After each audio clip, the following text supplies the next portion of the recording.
మన పాపాలను గనక మనం ఒప్పుకుంటే యేసుక్రీస్తు పవిత్రుడు గనక మనల్ని వెంటనే పవిత్రులుగా చేస్తాడు. చప్పట్లు కొట్టి ప్రభువు నామాన్ని కనపరుచుకుందాం. హల్లెలూయా.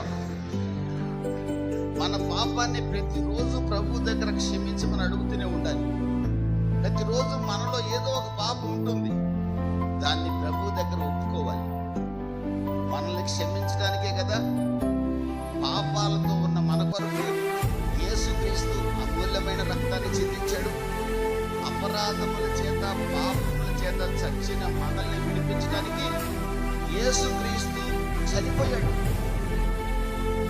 భక్తిహీనులమైన మన కొరకు, మనల్ని నీతిమంతులుగా చేయడం కొరకు యేసు మన పాప మూట తన మీద వేసుకుని గొల్గొతాలో సిలువలో అమూల్యమైన రక్తాన్ని చిందించాడు. చప్పట్లు కొట్టి ప్రభువు నామాన్ని కనపరుచుకుందాం.